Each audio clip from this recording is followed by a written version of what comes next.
কিরে বন্ধু, মন খারাপ কে আর কি করে আইছো? ফকিন্নি বলা বেটা শার্টটা ছিড়বি নাকি বেটা?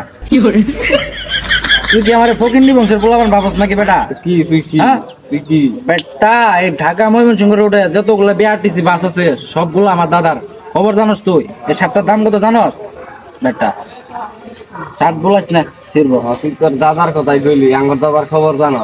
জানি তোর দাদা কি তোর হয়েছে বাড়ির পিছনে যে পুকুরটা আছে না, এটা মুতি গাত বানাইছে আমার দাদা। তুই আমার দাদার খবর জানো? জানে আমার দাদাটা শুন, শুনলে অবাক হবি। জুলুঙ্গা যে পাহাড়টা আছে না, হ্যাঁ। ওটা রাস্তার এমিরে আছে, আঙ্গো দাদা ঠেকা দিয়ে ওই রাস্তার ওই মিরে দিচ্ছে বেটা। তোর কথা কেমনে বিশ্বাস করবো আমি? বিশেষ না করলে ওই যে ভাইটা ভাই শুনুন তো, কে যে আবার তুমি দেখলা দে এই যে ভাই ওর দাদার গলে হ্যান দেন ঘোড়ার ডিম, ওর দাদা গলে মুতি পাকার বানায় লাইছে। আরে ভাইরা, হ্যাঁ ওই কি কইছে জানেন? কি ওর কইছে? দাদা বলে জুলুঙ্গা রাস্তার এই মিরে আর ওই মিরে বলে নিয়ে গেছে। আর তোমার বাড়ি কই?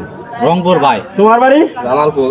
জামালপুর আর রংপুরের মুভি কিরকম বাচ্চে ঘোড়ার ডিম আসিল তুমি দাদা কর আঙ্গ দাদার কথা বলে তোমরা তুমি বই ঠার পাবো না। আঙ্গ দাদা তোমার না 10-12টা পোলা বানাই নঙ্গি সিরত করে নিয়ে গেছে বাজার কবে বিচার করে দিয়ে গেল রংপুরের মুখী।